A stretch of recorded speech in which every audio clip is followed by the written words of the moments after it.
मौसम खराब है, कोई क्या करेगा।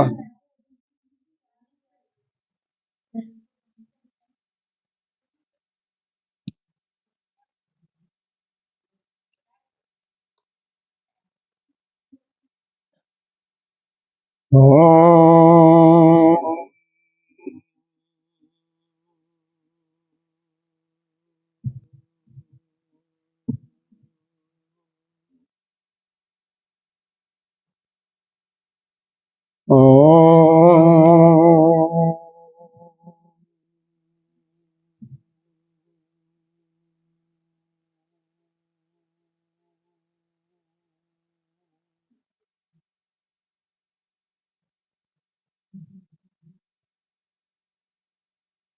ओम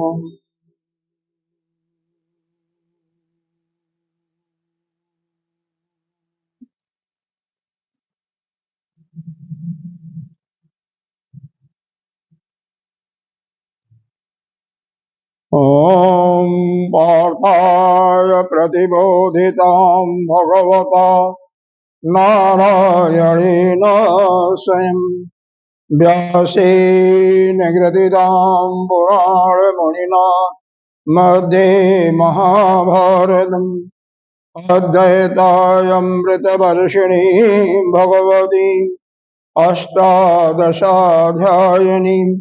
अम्ब त्वामनुसन्दधामि भगवद्गीते भवद्वेषम् नमस्तु ते व्यासविशालबुद्धे वल्लरविन्दाय भद्रनेत्र येन दयाभारततैलपूर्णः प्रज्वलितो ज्ञानमया प्रदीपम् प्रपन्नपारिजाताय स्तोत्रवेत्रकपाणये ज्ञानमुद्राय कृष्णाय गीतामृतदुहे नमः।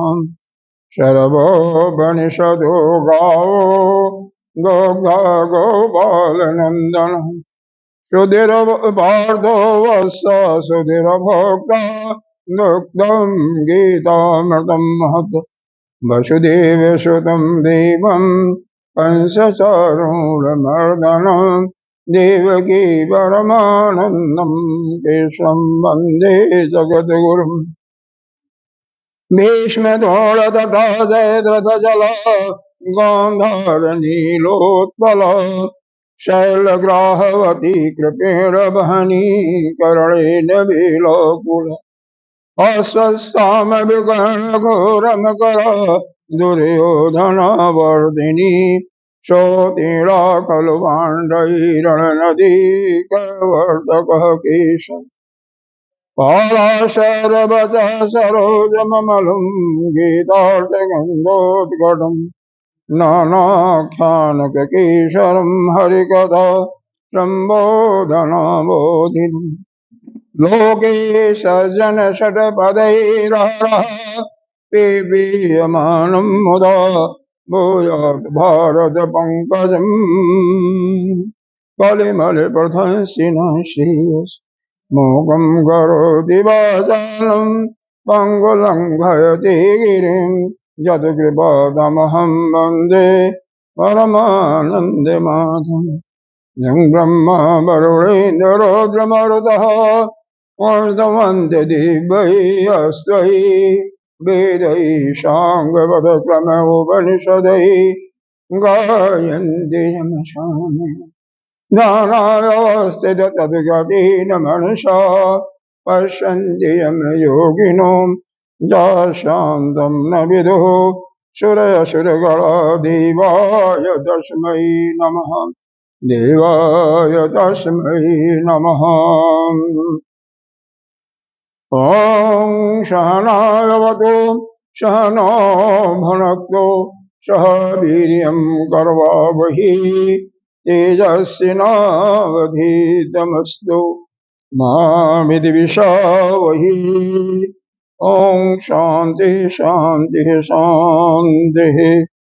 सच्चिदानन्दरूपाय विश्वोत्पत्तादिहेतवे तापत्र विनाशाय श्रीकेशवाय वयं नमः। नारायणं नमस्कृत्य नरं चैव नरोत्तमं देवीं सरस्वती व्यासं ततो जयमुदीरये। अखण्डमण्डलाकारं व्याप्तं येन चराचरं तदपदं दर्शितं येन तस्मै श्रीगुरवे नमः। गुरुर्ब्रह्मा गुरुर्विष्णु गुरुर्देवो महेश्वरः गुरुः साक्षात् परं ब्रह्म तस्मै श्रीगुरवे नमः। त्वमेव माता च पिता त्वमेव बन्धो च सखा त्वमेव विद्या द्रविणं त्वमेव सर्वं मम देवदेव। गजाननं भूतगणाधिसेवितं कपिध्वजम्बो फलचारुभक्षणम् उमाशतं शोकविनाशकारकं नमामि विघ्नेश्वरपादपङ्कजम्। अनंत श्री विभूषित श्री पंचायती महानिर्वाणी अखाड़ा के अग्रणीय महामल्लेश्वर श्रोतीय ब्रह्मनिष्ठ एवं उत्तर प्रदेश साधु समाज के अध्यक्ष श्री सद्गुरुदेव भगवान के चरणों में कोटि कोटि वंदन। राजस्थान के राजगुरु एवं इस आश्रम के पीठाधीश्वर श्री पंचायती महानिर्वाणी अखाड़ा के आचार्य एवं महामंडलेश्वर श्रोतीय ब्रह्मनिष्ठ श्री विश्वकानंद भारती जी के चरणों में कोटि कोटि वंदन। यहाँ के प्रतिष्ठित प्राण प्रतिष्ठित पंचदेवों को भूरि भूरि नमन। मातृशक्ति भक्तजन सभी उपस्थित सज्जनों के अंतःकरण में विराजमान उस आत्मा स्वरूप परमात्मा को नमन। आगे आइए कुछ श्लोकों का पाठ करते हैं। 7वां से चलते हैं, नहीं 8वां से चलते हैं। परित्राणाय साधूनां विनाशाय च दुष्कृतां धर्म संस्थापनार्थाय संभवामि जुगे जुगे। जन्म कर्म च मे दिव्यम् एवं जो वेदि तत्त्वतः त्यक्त्वा देहं पुनर्जन्म नैति मामेति सोऽर्जुन। वीतराग भय क्रोध मन्मय मामुपाश्रिता बहो ज्ञान तपसा पूता मदभावमागता। ऊपर के जो 7वां 8वां 9वां विशेष करके 7वें 8वें में और पहले भी 5वें श्लोक में भगवान ने अवतारवाद की कथा सुना रहे थे अर्जुन को। 5वें श्लोक में बताया था बहूनि जन्मानि बहूनि में व्यतीतानि जन्मानि तव च अर्जुन। बहुत से जन्म हमारे बीत गए हे अर्जुन, तुम्हारे भी बीत गए। क्यों कहा था? प्रश्न यही था अर्जुन का कि हमारे बुद्धि में कोई भेद नहीं है, हम तो अच्छी तरह से जानते हैं, लेकिन आने वाली जो पीढ़ी है वो तो यही कहे थे कि वसुदेव कृष्ण अभी मथुरा के कारागार में अभी भी पैदा हुए थे, और सूर्य को जो उन्होंने कहा कि ज्ञान दिया था, सूर्य तो सृष्टि के प्रारंभ में हुए थे, तो कैसे कोई सत्य मानेगा? इस पर आप कृपा करके मेरे को समझाइए। तो भगवान यहाँ पर ये बताया था इस अवतारवाद की कथा को कि हमारे और तुम्हारे में अंतर क्या है। तुम्हारे भी बहुत से जन्म बीत गए, हजारों लाखों, हमारे भी बीत गए, हमारे तो कमी हुए, लेकिन होता क्या है? तानि हम वेद सर्वाणि, हम अपने सभी जन्मों की एक एक चीजों को जानता हूं। लेकिन क्यों? जानने का कारण जो है, मैं सभी पूर्ण रूप से जो हमारे अंदर ज्ञान शक्ति है, क्रिया शक्ति, भाव शक्ति बनी रहती है। वह स्वभाव से हमारा ज्ञान शक्ति और क्रिया शक्ति दोनों ही कभी उसमें समय के भेद से कमी नहीं होती। और तुम्हारे अंदर यानी जीव के अंदर जो है अज्ञान के कारण, अविद्या के कारण यह शक्ति अल्प रूप में। हमारे अंदर भी ज्ञान शक्ति है, ज्ञान शक्ति के साथ क्रिया शक्ति भी है, भाव शक्ति भी है, लेकिन यह अल्प मात्रा में। उस परमात्मा यानी ईश्वर हमारे में जब वह अवतार लेता है और हमारा पुनर्जन्म होता है, तो इन दोनों में ही अंतर है कि वह तो जन्म मरण से परे है, क्योंकि वह अज है, अजन्मा है। कई बार बताया गया था इस पर, इसको समझने की कोशिश करना। और हम जो है इस शरीर को छोड़ करके दोबारा किसी शरीर को धारण करते हैं और क्या कहते हैं कि मेरा पुनर्जन्म हो। दूसरी चीज, उसकी शक्ति, ज्ञान क्रिया शक्ति जैसे प्रचुर मात्रा में पहले थी उस ब्रह्म के रूप में, और उतने ही अवतार रूप में भी रहती है, उसमें कोई कमी नहीं। हमारे अंदर जब हम परमात्मा से अलग होकर के इस शरीर से संबंध स्थापित करते हैं, तो जीव बन जाते हैं, तो हमारी शक्ति थोड़ी हो जाती है। रहती तो है लेकिन थोड़ी होती है। क्योंकि थोड़ी क्यों होती है?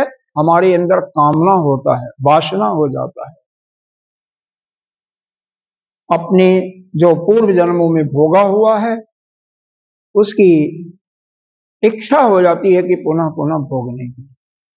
अगर मान लो कोई पहाड़ी फल है जो कि आपने कभी नहीं खाया, एक कहते हैं राम समथिंग करके नाम है उसका, इतना बड़ा बड़ा होता है, हम जैसे बहुत मीठा फल होता है पहाड़ों का, राम करके है, कुछ और नाम है। तो जिसने न कभी खाया है न कभी उसके विषय में सुना है, तो उसके उस फल के विषय में मन में कभी कोई भाव नहीं आएगा उसको भोगने का, न उसके खाने आएगा, कभी नहीं आएगा। लेकिन जिस चीज का आपने भोग ले लिया है, चाहे किसी भी इंद्रिय, रसना इंद्रिय से, यहां से नेत्र इंद्रिय से किसी सुंदर रूप को देखा है, श्रवण इंद्रिय से किसी मधुर शब्द को सुना है, तो उसको बार बार सुनने का, बार बार देखने का, बार बार खाने का, बार बार जिस इंद्रिय से उसका किया है उसी का आपके अंदर भाव आएगा। और जब बार बार भाव आएगा तो क्या होगा आपके अंदर? यहाँ अंतिम श्लोक में ही बताया ना, वीत राग भय क्रोधा, उससे क्या होगा? राग। यहाँ पर राग को समझाने के लिए आपकी यह सारी भूमिका बताई जा रही है। किसी भी वस्तु का जो एक बार आपने भोग लिया, दोबारा भी भोग लिया, तिबारा भी भोग लिया, तो उसके प्रति आपका राग हो जाता है। चाहे आपका पुत्र हो, चाहे कोई सिनेमा हो। कोई एक व्यक्ति एक आया था, उपकार फिल्म था, मेरे देश की धरती सोना उगले उगले हीरा मोती, कई लोगों ने उसको 5 बार 7 बार 10 बार देखा। क्यों? उनको अच्छा लगा। तो इसको क्या कह सकते कि उनका उस फिल्म से राग। इसको अपने मन में सोचो, आपका चिंतन किससे होता है? चिंतन आप किसका करते हो? जिससे आपका अतिशय प्रेम होता है, चाहे वह घर का हो और चाहे बाहर का हो सकता है परमात्मा का आप निरंतर चिंतन करते रहते हो, यह भी हो सकता है। लेकिन यह संभव हो सकता है कि आपके अंदर किससे राग है। वही जब आप परमात्मा का चिंतन करते हैं तो कहते हैं उसको अनुराग। अनु का मतलब पश्चात, राग के पीछे, मतलब वह जो प्रेम है वह उसको दिशा बदल दी जाती है। किसी का राग यदि समाप्त करना है, वास्तव में यही बात हो रहा है कि राग कैसे आपके अंदर से समाप्त होगा। इसको आप समझेंगे तो आपके अंदर किसी के प्रति राग है तो उसको निकाल देंगे। अगर किसी भी सांसारिक वस्तु से, सांसारिक जीव से राग हो गया है, और होता है, सभी को होता है, ऐसी बात नहीं है। तो उसको निकालने का तरीका यह है, उस अपने राग को जिसका बारंबार आप चिंतन कर रहे हो, उसको छोड़ करके किसका चिंतन करो? वही जो मुरारी है, वही जो परमात्मा है, उसी से, चाहे वह अम्बे के रूप में मानो, वैष्णवी माँ के रूप में मानो, करणी के रूप में मानो, किसी के रूप में मानो, चिंतन उसका बारंबार करना। तो होगा क्या? इधर का संसार का चिंतन जिस प्राणी का कर रहे हो, जिस वस्तु का कर रहे हो, अब कपड़े को ले लो, आपके पास हो सकता है 50 साड़ियां हो, लेकिन कुछ ऐसी साड़ी होगी जिसको पहनने का आपको बार बार मन, आपको अच्छा लगता होगा, है ना? तो उससे अगर मान लो उसको नहीं पहनना चाहती हो तो क्या है? इसके दो रूप हैं, एक तो उसका चिंतन ही करो, दूसरा उससे जो उसका प्रतिकूल चीज है उसका चिंतन करो। प्रतिकूल, उसका विपरीत, विपरीत क्या हो जाएगा? उसी को अगर हम बारंबार पहनेंगे तो लोग कहेंगे इसके पास और कोई वस्त्र नहीं है, उसी वस्त्र को पहने, ये भी हो सकता है। दूसरा यह भी कह सकते हैं कि यह हमारे पसंद इस प्रकार के रंग का, इस प्रकार के कपड़े पर बढ़ता जा रहा है, तो अपने अंदर जो आसक्ति आ रही है उसको दूर करने के लिए इसको हमें नहीं। पानी का बांध है ना, बिजली बनाई जाती है, सभी जानते हैं, आजकल पानी से बिजली बनती है। तो होता क्या है, नदी के प्रवाह को रोक लिया जाता है और दाएं या बाएं से थोड़ा सा पानी या बीच में से बाद में डालते हैं, बाद में पुल बना करके नीचे से थोड़ा प्रवाहित करते हैं, यानी उसका दिशा बदल दिया जाता है। तो जब दिशा बदल देते हो तो पानी को स्टोर करके, इकट्ठा करके बिजली भी बन जाती है, और पानी जितनी आवश्यकता होती है लोगों को पीने के लिए, सिंचाई के लिए, वो भी पानी उपलब्ध रहता है। उसी प्रकार से अगर किसी भी वस्तु के प्रति या किसी व्यक्ति के प्रति राग आपका हो गया है, चाहे घर में चाहे बाहर रिश्तेदारी में, तो उस राग को निकालने के लिए आप उसके दिशा को बदल दीजिए। दिशा को बदलने का मतलब, अरे हमारा कन्हई, कन्हई का मतलब किसी भी भगवान के जिससे आपका प्रेम हो, इतना सुंदर है, उससे बढ़कर के सुंदर तो कोई हो ही नहीं सकता, कभी नहीं हो सकता। भगवान का जो भी स्वरूप देखेंगे, चाहे शिव जी का देखिए, चाहे राम का देखिए, कन्हई का देखिए, माता जी का देखिए, अम्बे का, गणेश, उससे सुंदर तो कोई स्वरूप संसार में बना ही नहीं। तो हम क्यों नहीं चिंतन उसका करें? दूसरा प्रतिपक्ष भावना होता है कि अमुक चीज को भोग करने से उसका विपरीत फल क्या होता है। जैसे बढ़िया मिठाई है, पकवान है, उसको अगर आप बार बार खाओगे तो क्या होगा? आपके अंदर रोग की वृद्धि होगी। एक तो कॉन्स्टिपेशन यानी कब्जियत होगी, दूसरा शुगर की मात्रा बढ़ेगी, तीसरा आपके अंदर स्थूलता बढ़ेगी। मीठा खाने से स्थूलता, मैदा खाने से स्थूलता, मोटाईपन, मतलब शरीर चौड़ा होता, मोटा होता है। मोटा मनुष्य अच्छा नहीं होता, क्योंकि वो अपना भार, जब वेट बढ़ जाता है एक लिमिट से ज्यादा, तो अपने भार को सहन खुद नहीं कर पाता, तो उसका घुटना भी खराब होगा और भी समस्याएं, ब्लड प्रेशर बढ़ेगा, इत्यादि इत्यादि की बीमारियों से वो पीड़ित रहेगा। तो दो चीजें हैं, एक तो उसका दिशा बदल दिया, और दूसरा प्रतिपक्ष भाव से। जैसे प्रतिपक्ष भाव का एक उदाहरण देखो, एक छोटा बच्चा, नन्हा बच्चा है, मां क्रोधित है, उस समय बहुत क्रोधित है, लेकिन उसी समय छोटा नन्हा बच्चा कहीं से खेलता हुआ, रोता हुआ आके मां के गोद में बैठ जाता है, तो मां का क्रोध क्या हो जाएगा? तुरंत शांत हो जाएगा, तुरंत शांत हो जाएगा। तो इस प्रकार से किसी भी वस्तु से आपको अपने को दूर करना चाहते हो तो प्रतिपक्ष भावना से देखो। दूसरा, उसका सेवन करने से बारंबार आपको क्या परेशानियां होंगी, रोग क्या होंगे, और सबसे सुंदर उपाय तो है कि उस हमारे प्रभु से सुंदर कोई चीज है ही नहीं है, उसका दिशा बदल करके अब परमात्मा से ही जो भी विधि अच्छी लगती हो उस विधि का सेवन करो। गीता जी में भी एक विधि बताया गया है, दूसरे अध्याय में, दृष्ट्वा विषयान पुंसः संगस्तो उपजायते। किसी भी विषय का, किसी भी जीव का, किसी भी देश का बारंबार जब हम चिंतन करते हैं, वो हमारे मन में वृत्ति जो रहती है संस्कार उससे आता है, उसको आप बदल नहीं सकते हो। जैसा भी आप कर्म पीछे किए हो या अभी कर रहे हो, वैसा ही वृत्ति यानी भाव मन में उठता रहेगा, उसको बदला नहीं जाएगा। लेकिन उस पर चिंतन मत करो, उससे अपने मन को हटा लो, अलग कर लो कि मैं तो नित्य शुद्ध बुद्ध मुक्त ब्रह्म हूं। या विचार आते हैं, अच्छे हो बुरे हो, उसको हमसे कोई मतलब नहीं। तो जब ऐसा कर लोगे तो भी आपके अंदर वो आसक्ति नहीं है। दृष्ट्वा विषयान पुंसः संगस्ते जायते। क्योंकि उससे अगर राग करोगे तो संग संजायते कामा, उससे कामना पैदा होगी, उस वस्तु को प्राप्त करने की भावना पैदा होगी, और जब उसमें बाधा पड़ेगा तो काम और क्रोध अब जाते पे क्रोध होगा, सारा जितना बखेड़ा सब धीरे धीरे आता जाएगा।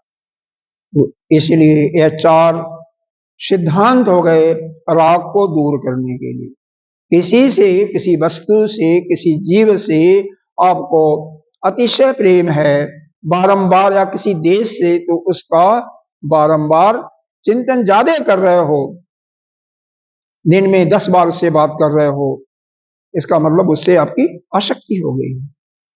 दूर हट जाओ, कहीं गंगा स्नान करने चले गए, जाते ही उसी पर ध्यान आएगा, नंबर उसी का डाल करके बात करो, इसका मतलब उसके प्रति आपकी आसक्ति हो गई।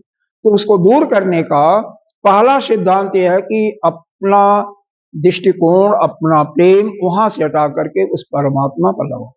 दूसरा, प्रतिपक्ष भावना, उसके अंदर ऐसा हम बारंबार बात करेंगे तो हमारा क्या नुकसान हो। भाई जो समय, जिस समय में आप अपनी साधना कर सकते हो, वह समय बिना मतलब के खराब होगा कि नहीं होगा? समय व्यर्थ होगा ना, किसी का चिंतन करोगे। तीसरी चीज, उसके जो गुण हैं, दुर्गुण होगा वो आपके अंदर है। कह रहे हैं जिसको ब्रह्मई अथा तो ब्रह्म जिज्ञासा, एक भ्रमरी, मतलब जो ब्रह्म की जिज्ञासा करता है वह ब्रह्म ही हो जाता है।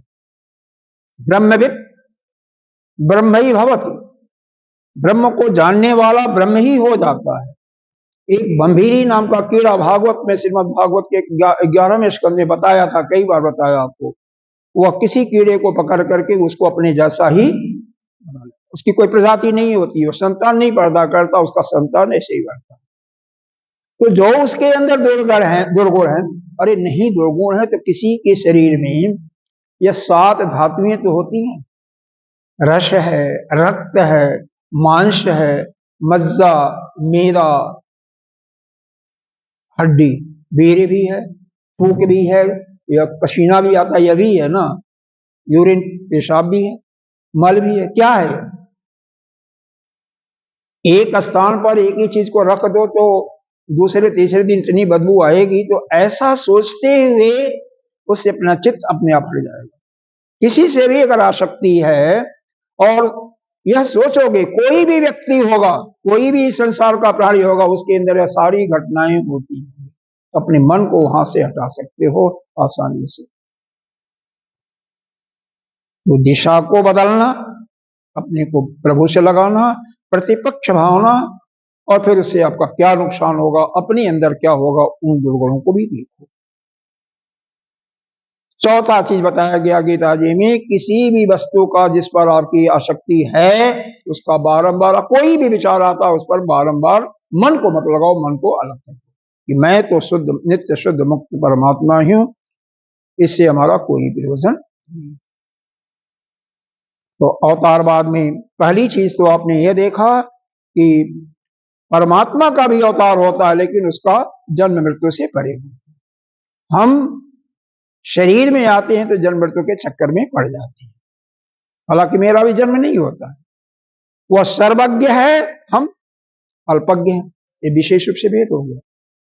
वह माया के साथ आता है, माया को अपने अधीन करके, और हम माया से दुखित होते हैं, माया के बस में होते हैं। ठीक है, तो इन चीजों का एक चीज और है, क्या है? एक तो माया के वश में वह सर्वज्ञ यानी अपव्यज्ञ है, मतलब उसका अव्यय नहीं होता, खर्चा नहीं होता।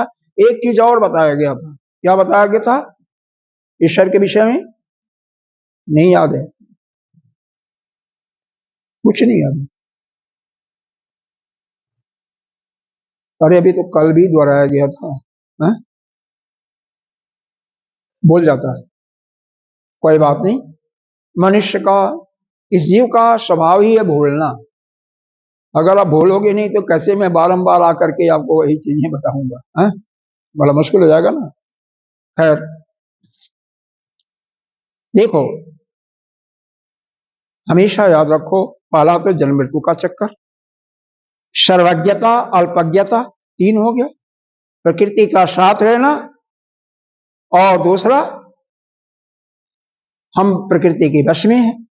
चौथी चीज जो बताया गया था कि वह जो है, वह इस जो हम कर्म करते हैं उसके पुण्य और फल से रहित है।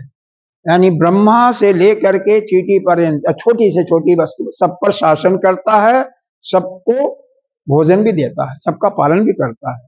वह कर्म फल से बिल्कुल अलग है। वह कभी नहीं, देखो, अब भगवान किसी को अब यह कह सकते हो कि भगवान की सभी पूजा करते हैं तो सबको क्यों नहीं मुक्त करता? कह सकते हो ना, भाव आ सकता है ना। लेकिन सबको भगवान इस विषय में आगे अगले श्लोक में बताया जाएगा, तो अगला श्लोक आएगा तो उसमें यहां पर एक उदाहरण आया है। राग का तो हो गया, भय का देखो। भय का मतलब कोई भी आपसे सबल है, बली है, चाहे धन में, चाहे बल में, चाहे ज्ञान में, आपको जब डर बना हुआ है कि मेरे संपत्ति को न हड़प ले, मेरे को, जैसे शेर है, शेर आ गया तो मेरे को कहीं खा न ले, सर्प है कहीं मेरे को डंस न मार ले, तो इस प्रकार का जो भय रहता है, इससे भी पार होना हो, इससे भय न हो, अभय आप हो जाएंगी, तो कब होगा अभय? अभय यही होगा, तभी होगा जब आपके अंदर यह ज्ञान होगा कि मैं तो शरीर है ही नहीं हूं, शरीर को ही कोई काट सकता है, शरीर को ही कोई छेद सकता है, कोई गीला कर सकता है, कोई जला सकता है, मैं तो निर्गुण निराकार वह पर ब्रह्म है। ऐसा जब भाव आ जाएगा, शरीर में कोई चोट करेगा, दर्द होगा, लेकिन आपके मन के अंदर कोई विक्षिप्तता नहीं आएगी। क्यों? कि आपके अंदर यह दृढ़ भावना आ जाएगी कि मैं तो शरीर से अलग हूं, और इस शरीर को जो मानने वाला है, जो अपना मानता है, जो कर्ता भोक्ता मानता है, मैं वो भी नहीं हूं। इसलिए मैं कोई कर्म नहीं करता, कुछ किसी चीज का स्वाद नहीं लेता। यह करने और भोगने वाला तो यह इंद्रियां हैं, यह प्राण खाती हैं, इंद्रियां काम करती हैं, मन चिंतन करता है, मन क्या करता है? संकल्प विकल्प, और बुद्धि निर्णय लेती है। तो मैं इन सबसे परे हूं। ऐसा भाव जब दृढ़ भाव आ जाएगा, ये कैसे आएगा? जब नित्य प्रति वह चिंतन करोगे महावाक्य का कि हम ब्रह्मास्मि, हम ही ब्रह्म, तो वह जैसे भाव आएगा तो इस जितने भी सांसारिक आपदाएं हैं, दैविक आपदाएं हैं, उनसे आपको डर नहीं। तीसरा चीज क्या है? क्रोध। क्रोध कब आता आपको? इसका चिंतन करो, क्रोध कैसे दूर करोगे? कोई बराबर का आपका है और वह बराबरी का है, आप उसको मार सकते हो, उसको गाली भी दे सकते, शक्ति है आपके पास, और वो कोई आपके साथ गलत व्यवहार करता है तो क्या आएगा आपको? क्रोध आएगा ना। आएगा कि नहीं आएगा? और आता है, अपने से छोटों पर ज्यादा ही आता है। उस समय ऐसा विचार करो कि इसके अंदर जो आत्मा बैठा हुआ ना, मैं ही तो हूं, यह और मेरे में कोई अंतर ही नहीं है। तो मैं अपने को ही क्यों सताऊं, अपने को क्यों गाली दूं? जो वह कर रहा है उसके कर्म का फल है। मैं जो भोग रहा हूं, मैं अपने कर्म के फल भोगता हूं। मैंने कभी हो सकता है उसको मारा हो, इसलिए वो मेरे को प्रताड़ित कर रहा है। तो इस प्रकार से ऐसा अपने भाव को चेंज करके, बदल करके, दिशा का रूपांतरण करके अपने अंदर से राग, भय या क्रोध को आप दूर कर सकते। और जिस समय इससे अलग हो जाओगे, न आपके अंदर राग आए, न भय आए, और न किसी के प्रति क्रोध आए, तो होगा क्या? मनमया। मनमया, मनमया का मतलब होता है पूर्ण तरह से, पूरी अच्छी प्रकार से तुम मेरी ही माम उपासता, मेरे ही उपासना करोगे, मेरे ही भक्ति करोगे, तो क्या होगा? वह हो ज्ञान तपसा। ज्ञान तपसा का इसमें अर्थ देखिए भगवान ने क्या बताया है। ज्ञानम एवच परमात्म विषयम तपः तेन ज्ञान तपसा। मतलब परमात्मा के विषय में जानकारी, या जिस ज्ञान से परमात्मा मिल सकते हैं, उसके विषय में ज्ञान प्राप्त करना ही कहते हैं ज्ञान तपसा। आया ना? ज्ञान तपसा। तो ज्ञान तपसा एवं परमात्म विषय तपः तेन ज्ञान तपसा पूता पराम शुद्धिम कथा। और उससे आप बिल्कुल क्या हो जाओ? शुद्ध हो जाओ। ज्ञान तपस्या का मतलब ये जो सत्संग सुन रहे हो, यही ज्ञान है। अरे कम से कम एक दिन एक चीज लोग ले करके जाओ, कम से कम जाने के बाद एक चीज तो आपके मन में पक्की हो जाए। अगर 1 घंटे का सत्संग सुना, कुछ न कुछ तो आपके अंदर से कमी दूर हो, तभी तो इसका लाभ है। नहीं, अगर एक बार नहीं सुनने से आता है, जब उसका मनन करते हो तो जो रह जाता है फिर पूछो ना प्रश्न से, दूसरे दिन पूछ सकते हो। इसीलिए तो मैं ये जो किया शुरू किया है, इसीलिए कि बार बार सुनो, और बार बार सुनते हुए उसको पक्का कर लो। और यही अगर राग, भय, क्रोध ही हट जाए तो कल्याण आपका उसी समय हो जाएगा। कोई भी एक चीज परमात्मा के विषय में कब जानोगे? जब उसके यह मालूम होगा कि परमात्मा का क्या स्वरूप है, हमारा क्या है, दोनों का अंतर जानोगे तभी तो करोगे। खैर,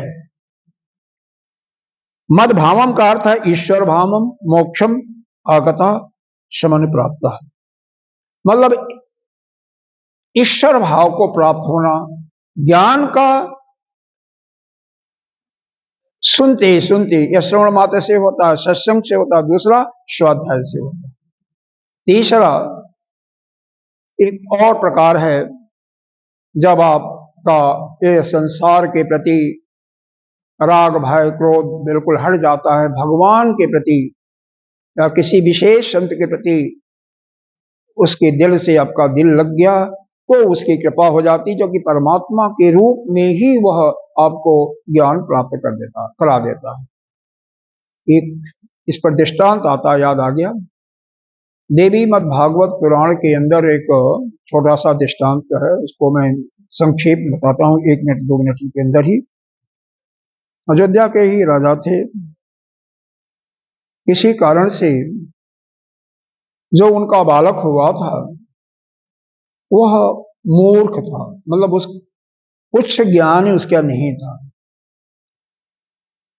आपने शायद माता का व्रत रखती होंगी, नवरात्रि में सभी लोग रखते हैं, नहीं रखते हैं? नहीं रखते हैं। रखती हैं? नहीं। इतना सुना होगा कि माँ का एक मंत्र है, ओम ऐं ह्रीं क्लीं चामुंडाई विच्चै, मंत्र है ना। केवल इस जाप करने से ऐं शब्द जो है एक ज्ञान को दिलाने वाला है। दूसरा काम को समाप्त करता, तीसरा माया को समाप्त करना, या माया संबंधी जो है पसारा चाहिए तो भी मिल जाएगा आपको। इस ओम ऐं ह्रीं क्लीं मंत्र ऐं से है, ओम को लगा लेते हैं, ऐं ह्रीं क्लीं। वह बालक जब परेशान हो गया कि हमें तो सब बिल्कुल मूर्ख ही कहते हैं, तो घर छोड़ करके चला जाता है एक नदी के किनारे, क्योंकि संत लोग वहीं रहते हैं जहां पानी की व्यवस्था हो। जंगल था, वहां पर नदी थी, उसके पीछे बड़ा सा स्थान था, वहां रह सकता था, वहां पर बैठ गया, किसी से कुछ बात नहीं करता। पास में कोई गांव था, उस गांव के लोग आकर के धीरे धीरे उसको जब देखने लगे कि यह तो बहुत तपस्वी है, और हमेशा केवल उसने एक ही चीज था, बोलता नहीं था कुछ, करता भी नहीं था, लेकिन बोलता भी नहीं था कुछ, मतलब बाणी का तप कर दिया था, कुछ नहीं बोलता था, क्योंकि उसको किसी संत ने बताया था तुम कुछ मत बोलना।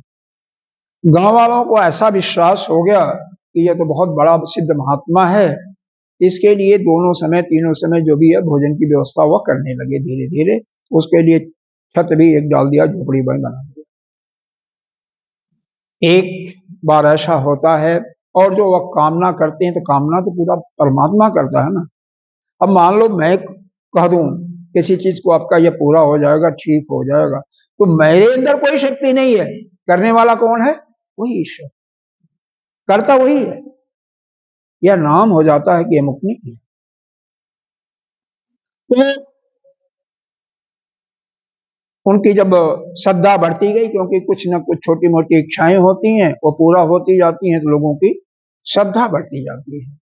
बहुत प्रेम करने लगे उस बालक से, नाम दूर दूर तक फैल गया कि एक तो बहुत ही सिद्ध महात्मा है, जबकि था कुछ नहीं।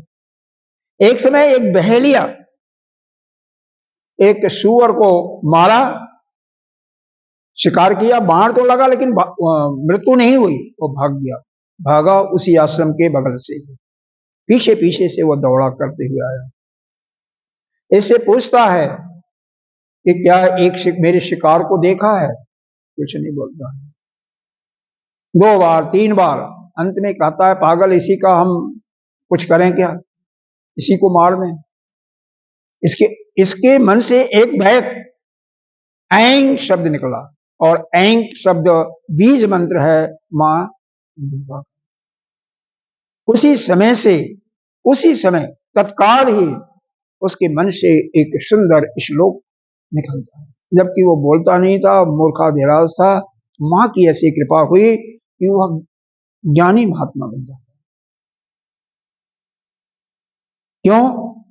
सालों जब कुछ भी नहीं बोला, तो जो मन से निकला साल 2 साल के बाद, वह सत्य होगा ही ना। ऐंग निकला जो कि माँ का बीज मंत्र था, माँ खुश हो गई, बहुत प्रसन्न हो गई, उसको पूर्ण रूप से ज्ञान। यह देवी मद भागवत के अंदर सबके लिए आता, कामना के पूरा के लिए आता है, राजपाट दिलाने के लिए अलग अलग आता है। यह शायद कभी अगर देवी मद भागवत सुना होगा या सुनेंगे, तो ये सब कहानियां विस्तृत रूप में विशेष करके मिलेंगी। है यहाँ पर हमारा जो उद्देश्य था वो यही कि किस प्रकार से आपको इस ज्ञान का प्रादुर्भाव आपके हृदय में हो। सत्संग सुनने से, स्वाध्याय करने से भी होगा, मनन करने से। स्वाध्याय सुनने का मतलब श्रवण मनन और निध्यासन, और फिर उस परमात्मा के से परमात्मा के रूप में ही माँ को लीजिए, या माँ को ही परमात्मा मानिए, बात एक ही है। वहां पर अभेद दृष्टि लाइएगा, यह नहीं कि माँ अलग है, राम अलग है, कृष्ण अलग है, ऐसा नहीं, एक ही है। और उसके कृपा से ही वो बन गया। उसी प्रकार से कोई सिद्ध महात्मा ही किसी को अभय दे दिया तो वो भी हो जाता है। तो वो अभी क्या है, देने वाला कौन है? परमात्मा है। जितने भी देवी देवताओं की आप उपासना करते हो या मन के अंदर बैठा लो, कुछ मांगते हो, मन के अंदर कोई इच्छा होती है, भाव होता है, अभी तो आप किस लिए कर रहे हो? मन के अंदर छोटी सी कामना होती है कि हमें अमुक चीज की प्राप्ति होगा, उसी लिए कर रहे हो। तो शक्ति किसकी होती है? उसी परमात्मा की होती है। एक केनोपनिषद में आया, सामवेद का एक उपनिषद है, उसी के शक्ति से सब कुछ होता है, उसके शक्ति से ही आपकी कामना पूरी होगी। कामना पूरी होने से क्या होता है? आपके अंदर उस देवता के प्रति, उस देवी के प्रति श्रद्धा हो जाती है। पीछे से करने वाला, शक्ति देने वाला कौन है? वही परमात्मा, वही ब्रह्म, एक ही है, अलग अलग नहीं है। उसी के शक्ति से आपकी शक्ति, परमात्मा कहता है किसी भी प्रकार से करो, लेकिन आप आओ तो मेरे पास। तो आप उसके पास गए, आपकी शक्ति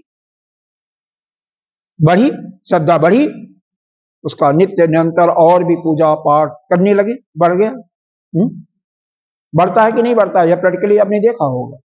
तो इस प्रकार से जब श्रद्धा आपके अंदर पूर्ण रूप से किसी के प्रति उत्पन्न हो जाती है तो आपका नित्य निरंतर उसका चिंतन, लेकिन यह जो चिंतन हो रहा है यह आपके कल्याण के लिए हो रहा है, तो इसको आसक्ति नहीं कहते हैं। अगर नित्य प्रति श्रद्धा के फलस्वरूप या भगवान के चिंतन करने के प्रति, भगवान के प्रेम के प्रति नित्य प्रति सत्संग सुनते रहते हो, तो यह आपको उस परमात्मा से मिलाने का एक माध्यम है, रास्ता है। साधक आप, साधन यह सत्संग हो गया, भगवान का ध्यान हो गया, भगवान का अर्चना हो गया, पूजन हो गया, यह साधन हो गया। साध्य क्या है? वही परमात्मा, वही ब्रह्म। तो तीनों की त्रिपुटी जब बन जाती है तो आपका किसी का भी कल्याण हो जाता है। ठीक है? तो यहां पर परमात्मा ने क्या कहा? जब यह आपके अंदर से राग भय क्रोध भी चला गया और पूर्ण तरीके से, पूर्ण रूप से मेरी ही उपासना करते रहते हो, तो क्या होता है? बहो ज्ञान तपसा पूता। ज्ञान तपसा का मतलब यह ज्ञान आपके अंदर, ज्ञान का ही बारंबार चिंतन करते हुए जब ज्ञान आपके अंदर उत्पन्न हो जाता, किसका ज्ञान? मोक्ष का ज्ञान, परमात्मा का ज्ञान। मदभावम आगता, मदभाव आगता का इसका अर्थ यहां पर दिया हुआ है ईश्वर भावम मोक्षम। इसीलिए आगता का मतलब माम अनुप्राप्त है, मतलब उस ईश्वर की भावना करते हुए मेरे को ही तुम प्राप्त होते, दूसरे को नहीं हो। नीचे वाली लाइन क्या कहती है? इतर तपो निरपेक्ष ज्ञान निष्ठा इति अस्य लिंगम ज्ञान तपसा इति विशेषणम। इसका मतलब यह है कि ज्ञान तपसा का मतलब इसका अर्थ दूसरा नहीं है, एक हाथ उठा करके खड़े हो, पानी में भीगे हुए खड़े हो, भोजन ही नहीं कर रहे हो, यह नहीं है। यह ज्ञान तपसा, यह ज्ञान की पिपासा में आपका श्रद्धा लगा हुआ है और ज्ञान का निरंतर श्रवण कर रहे हो या स्वाध्याय कर रहे हो, उतना ज्ञान है। तो यह जो कर रहे होते हैं, इसके अतिरिक्त और कोई दूसरा मार्ग नहीं है, दूसरा उपाय नहीं है। अगर इस रास्ते पर चल रहे हो तो आप चाहे एकादशी का व्रत करो या न करो। मैंने देखा हुआ बड़े से बड़े महात्माओं को एकादशी वगैरह का व्रत भी नहीं करते हैं, अपना ठीक है अपनी, लेकिन अपने भजन में, अपने ही रूप में हमेशा पड़े रहते हैं। तो यह कोई जरूरी नहीं है, उसके लिए सारे काम जितनी भी पूजा अर्चना करते हैं सब समाप्त हो जाता है। कल शायद मैंने जिक्र किया था 3रे अध्याय का श्लोक, क्या?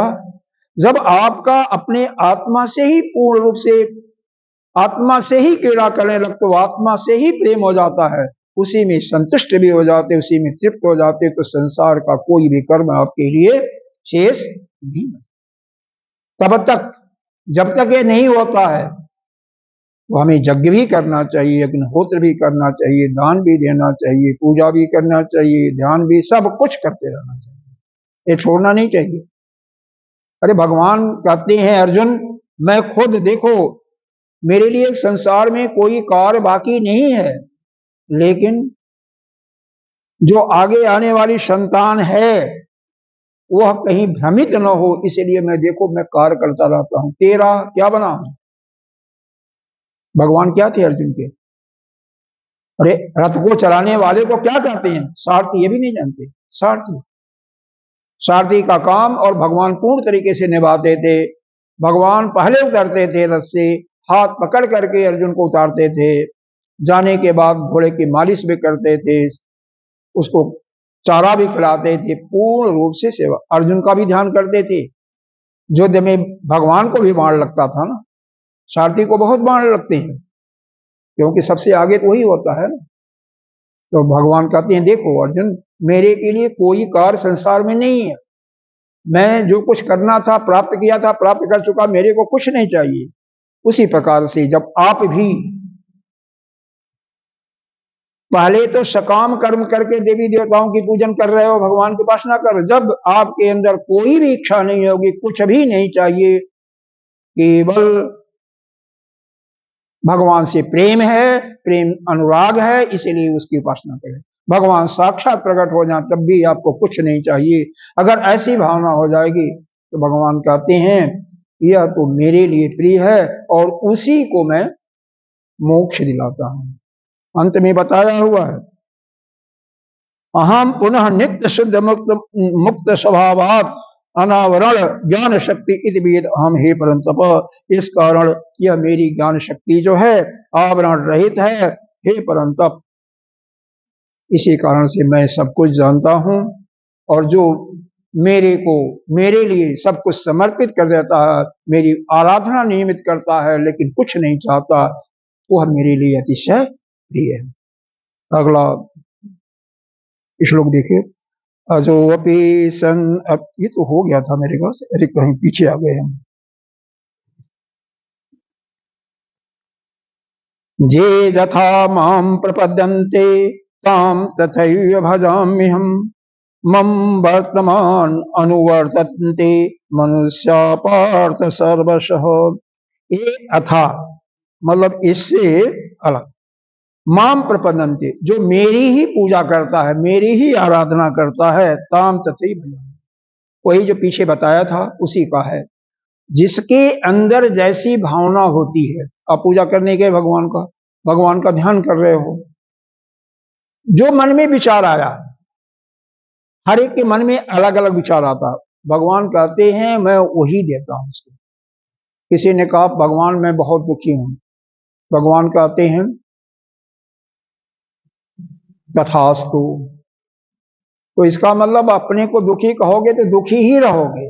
इसीलिए भगवान से भी अपने मन के अंदर हमेशा पॉजिटिव थिंकिंग कहते हैं ना, हमेशा अच्छा सोचो, मैं बहुत खुश हूं, मैं आनंद में हूं। तो भगवान क्या कहेंगे, तथास्तु, तुम आनंद खुशी से ही रहो, तुम जो चाहते हो वही मैं देता हूं।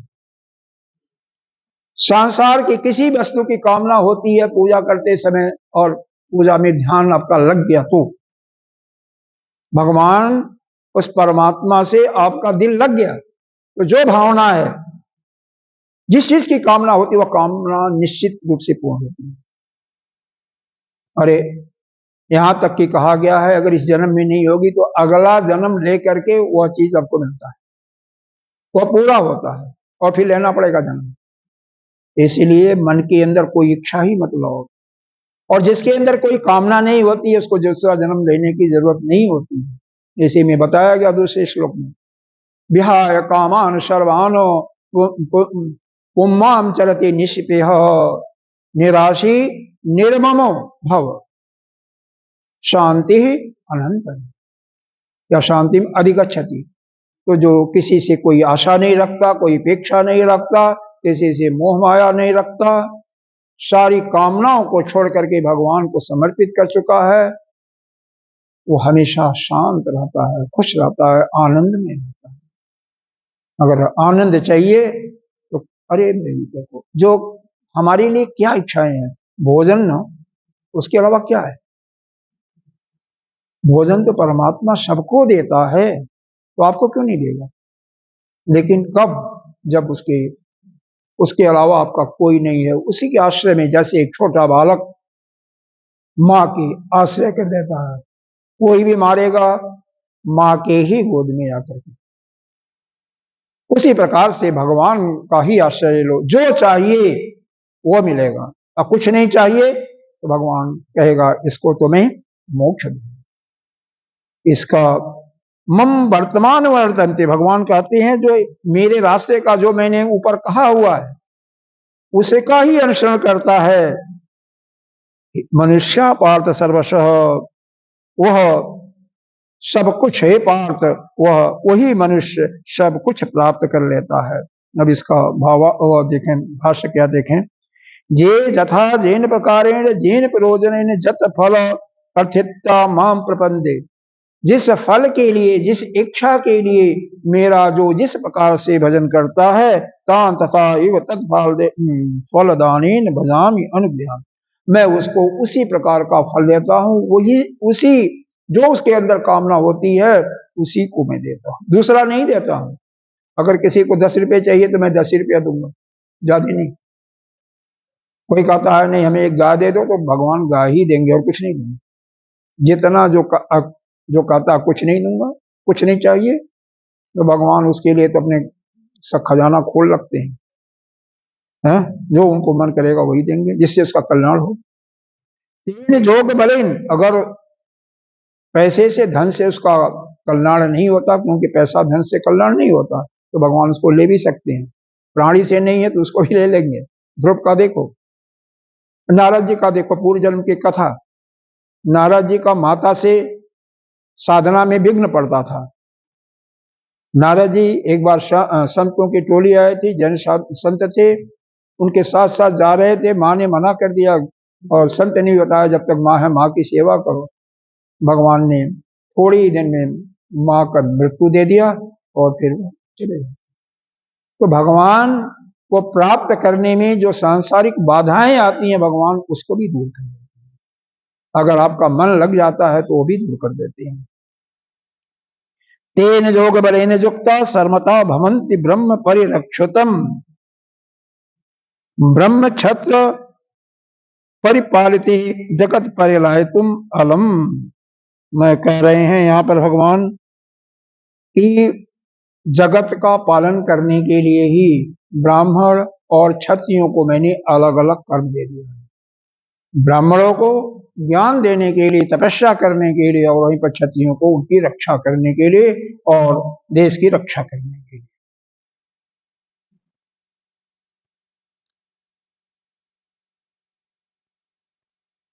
अतो ए फलार्थिनः तान फल प्रदानेन जे यथोक्त कर्ण कु अफलार्थिनो मुमुक्षुः च तान ज्ञान प्रदानेन जेन ज्ञानिनः सन्यासिनो मुमुक्षवः तान मोक्ष प्रदानेन। कहते हैं दोनों एक साथ नहीं होता। एक देसी कहावत है कि हसब पुलाव ठठाऊ गालू ऐसे करके है कुछ।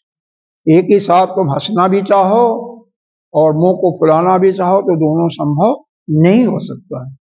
या हो जाएगा? नहीं होगा ना। तो यहाँ पर भगवान कहते हैं जो जिनको फल की इच्छा होती है, संसार की कामना होती है, उनको मैं वही देता हूँ। और जिनको संसार की इच्छा नहीं होती है और फलार्थी, जिनको कुछ नहीं चाहिए, केवल मोक्ष ही चाहिए, उनको मैं ज्ञान देता हूँ। जे ज्ञानी ना सन्यासी न मुमुक्ष, उनको ज्ञान, ऐसे ज्ञानी जो कि सन्यासी सब कुछ छोड़ करके सन्यास भी ग्रहण कर लेते हैं और उनके अंदर मोक्ष की तीव्र भावना भी होती है, तान मोक्ष प्रदानहीन, उन्हीं को मैं मोक्ष देता हूँ। अब यह समझ लीजिए भगवान समदर्शी हैं। ऐसा नहीं है किसी एक को मोक्ष प्रदान करते हैं, क्योंकि बहुत कम लोगों को ही मोक्ष चाहिए, क्योंकि ज्यादा लोगों को क्या चाहिए? संसार चाहिए, संसार की सुविधा चाहिए। संसार तो यह भगवान कहता ठीक है जो आप चाहिए बोली। पूजा सभी कर रहे हैं, भगवान की आराधना सभी कर रहे हैं। हो सकता है एक ज्ञानी जो है वह कम करता हो, एक गृहस्थ ज्यादा करता हो, लेकिन उसके अंदर कामना बनी हुई है किसी चीज को प्राप्त करने के लिए, तो भगवान उसको वह कामना ही पूरा करेंगे, उसको मोक्ष नहीं देंगे। कोई कहे कि मैं घर भी सब सुख सुविधा ले लो और मोक्ष को प्राप्त करूं। भगवान कहते हैं ऐसा नहीं होगा। ये लिखा हुआ है। क्या लिखा हुआ है देखो, तथा आर्तान अविहरेण इति एवं यथा प्रपंदेति तान तथा एव भजामीत्यर्थ। न पुनः राग द्वेष निमित्तम मोह निमित्तम वह कश्चित भजामी। कह रहे हैं अगर कोई राग देश मोह के कारण मेरे को भजता है, अगर कोई मेरे से द्वेष जाता है, देश बैर, तो उसको मैं उसी रूप में भजता हूँ। जैसे रावण था, कंस था, कंस भी नित्य प्रति भगवान का याद करता था, चिंतन। किस लिए? शत्रु के रूप में भगवान ने उसको शत्रु दिए। रावण की भी यही हालत थी। तो जिस जिस प्रकार से आप भगवान को भजते हो, जो कामना हो जाती है, आप कोई जरूरी नहीं आप बोलो, मन में कुछ नहीं बोलते हो, भगवान की पूजा करते हो नित्य, लेकिन मन के अंदर इच्छा बनी हुई है कि ये हमें चाहिए, तो परमात्मा वह आपकी मन को समझ करके वही देता है। यह नहीं है कि आप मुंह से कुछ कहोगे तो ही भगवान देगा, जो आपके अंदर इच्छा है वही देता है। सर्वथापि सर्वावस्थास्य मम ईश्वरस्य वर्तमार्गम अनुवर्तन्ते मनुष्या। जो मैंने ऊपर बताया, क्या बताया कि राग भय क्रोध सभी को छोड़ करके मेरा ही केवल जो उपासना करता है और ज्ञान को ही प्राप्त करने में जो संलग्न रहता है, उसको मैं प्राप्त करके उसको मोक्ष प्रदान करता हूं।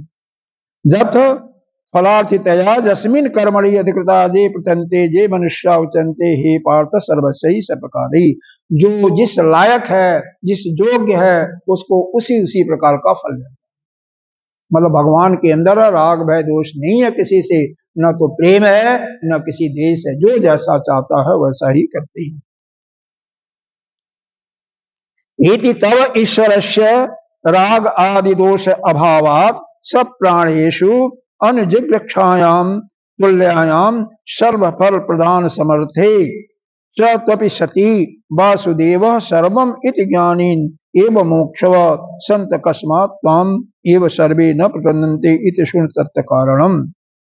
राग दोषों, राग है, द्वेष है, भय क्रोध है, इनका जब पूर्ण रूप से आपके अंदर अभाव हो जाता है तो उस व्यक्ति पर, उस प्राणी पर भगवान दया करते हैं। समझे? क्योंकि वह सभी प्रकार के फल देने में समर्थ भी है। लेकिन क्या मिटाना है? अपने अंदर से राग, किसी से न प्रेम, न, सबसे बड़ा शत्रु यही है, राग और देश। न किसी से हमें ज्यादा या नहीं प्रेम नहीं करना, प्रेम करो, दया करो भी। कोई अगर भूखा है भोजन भी खिलाओ, कोई प्यासा है पानी भी पिलाओ, हाँ? कोई रोग से मर रहा है तो अगर आपके पास दवा देने की सामर्थ्य है तो दवा भी दो। लेकिन जो जैसा आपके अंदर इच्छा होगी, आप तो कर रहे हो परमात्मा की पूजा ध्यान, उसी के बताए हुए रास्ते पर चल रहे हो, लेकिन जो आपके मन के अंदर विचार आता है वैसा ही देता है, उससे अलग नहीं देता है। लेकिन जो सब कुछ राग देश अहम मत्सर मोह मत्सर सब कुछ छोड़ देता है और मेरे बताए हुए रास्ते पर जो चलता है, जब तक फलार्थितया जस्मिन कर्माधिकृता, उसको हम क्या देते हैं? उसी को हम मनुष्य कहते हैं और उसी को मोक्ष के प्रदान करते हैं, जो कि इस ज्ञान का निरंतर पिपासा करता रहता है। जब भी जिसके अंदर से राग द्वेष पूर्ण रूप से समाप्त हो जाता है, हमारी दया उस पर सब समान रूप से है। जैसे आप 2 3 4 5 हो 6 हो, सब किसी के अंदर राग भय द्वेष नहीं है। राग द्वेष न तो किसी से राग है न द्वेष है, दो ही चीज लगी। तो भगवान कहते हैं हमारी कृपा सब पर समान रूप से है, लेकिन आपके अंदर क्या भावना, क्या चाहते हो, उसके अनुसार हमारा फल अलग अलग हो जाता है। आप भी पूजा उतनी ही मनोदृष्टि से कर रही जितना वह कर रहे हैं, ये भी कर रहे हैं, सब कर रहे हैं, लेकिन फल सबका अलग अलग हो जाता है। तो आपके मन के अंदर चाह क्या है, जो चाहोगे वही तो मिलेगा। कह रहे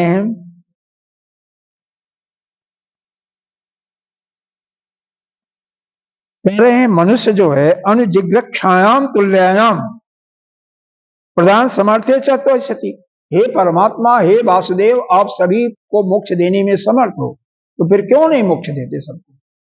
तो भगवान क्या कहते हैं, इति ज्ञानेन एव मोक्षः सन्तः कस्मात् त्वाम् एव सर्वे न प्रपद्यन्ते। तो सभी पूछा जा रहा, सभी ज्ञान को पा करके सब जान गए, तो ज्ञान को प्राप्त करके क्यों नहीं भगवान का भजन करते मोक्ष लेने के लिए? तो यहाँ पर क्या है, जैसा पीछे आपने कर्म किया हुआ है, जो वासना आपके अंदर बसी हुई है, उसी के अनुसार आप करेंगे। कोई कुछ नहीं कर सकता है। पिछले जन्म, पता नहीं कितने जन्मों के कर्म की वासना है, जो वासना है, जो इच्छाएं हैं, वही इच्छाएं आपको प्रेरित करती हैं, और उसी के अनुसार आप के अंदर भाव आता है, और भगवान का पूजा भी करते हो, अर्चना भी करते हो, ध्यान भी करते हो, भगवान भी वही चीज देता है। इसलिए यह निश्चिंत रहो कि कभी भी अगर यह चाहो कि हम सांसारिक वस्तु भी भगवान से प्राप्त कर लें और मोक्ष भी प्राप्त कर लें, तो यह असंभव है। और संसार की कोई वस्तु प्राप्त करोगे तो 10 दिन के बाद, 15 दिन के बाद दूसरी वस्तु की कामना आएगी, या महीने के बाद आ जा, 2 महीने के बाद आ जा। एक नौकरी कोई मांगा, नौकरी मिल गई उसको, अब तो पूरा हो गया ना, लेकिन कुछ दिन के अंदर ही उसके अंदर फिर भावना आ जाती है कि हमारा तो यहाँ से ट्रांसफर हो रहा है, तो ट्रांसफर हुआ हो। फिर हमारे से बाद वाला जो जूनियर है, उसका प्रमोशन हो जा रहा, क्योंकि वो आरक्षण के कोटे में आता है, तो मेरा भी हो जा। लड़ते हैं ना लोग इसी प्रकार से। तो भगवान क्या क्या करे, भगवान सब कुछ तो एक साथ नहीं कर सकता ना, एक चीज दे दिया फिर वो भी शांत हो जाता है। जैसे आप कुत्ते को रोटी खिलाते हो ना, फिर कुत्ता शांत हो गया, फिर अगर वो आता है तो फिर आप बिल्कुल शांत होते हैं। उसी प्रकार से वो परमात्मा भी एक बार जब कुछ दे देता है, चाहे स्वयं चाहे किसी देवी देवता के माध्यम से, फिर वह शांत हो जाता है। किसने मेरा सेवा किया था, किसी के अंदर ये भाव आया था, वो मैंने दे दिया छुट्टी। फिर जब यह सांसारिक कामना को बिल्कुल आप छोड़ देते हो, कोई चोट लगती है, और फिर केवल मोक्ष की भावना जब जाती है, संसार से नाता भी टूट जाता है, तो फिर वो मोक्ष को प्राप्त करता है। फिर किसी गुरु के पास भेज करके आपको ज्ञान दिला करके मोक्ष को दिलाता है। यह परमात्मा की कृपा सभी के साथ होती रहती है, तो जो जैसा चाहता है उसके लिए वही करता है। अब इसका कारण क्या होता है, इसके लिए फिर आगे का श्लोक है, अब इस पर हम कल चर्चा करेंगे। क्या है, कांक्षन्तः कर्मणाम सिद्धिम जजन्ति देवता क्षिप्रम ही मानुषी लोका सिद्धि भवति कर्मजा। हालांकि इसके विषय में बहुत कुछ आपको बता भी दिया है, जिसकी जैसे कामना करोगे, पूजा करोगे, इसी के विषय में इसमें इसके बाद इस श्लोक के बाद आपका आ जाएगा चातुर्वर्ण्य।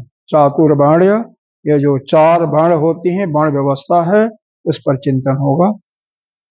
ओम पूर्णमिदः पूर्णमिदं पूर्णात् पूर्णमुदच्यते पूर्णस्य पूर्णमादाय पूर्णमेवावशिष्यते। ओम शांति शांति। तो जो कल हमने बताया था, चिंतन कराया था कि व्यष्टि और समष्टि अपने अंदर और बाहर, यही चिंतन कल फिर चतुर्वर्ण में भी होगा। 4 वर्णों की जो स्थापना किए हैं, उसी दृष्टि से देखोगे, अंतरंग साधना से, बहिरंग साधना से, तब समझ में आएगा। तो कल का जो बताया गया था यह सत्संग, उसको दोहराने का कृपा करेंगे, मन में लाने, फिर अच्छी से कल समझ में आएगी। इसको निकालना पड़ेगा, कैसे निकलेगा, अरे बाप रे, जाना ही पड़ेगा मेरे को। ये कोई सीख लो ना इसको, ये कुछ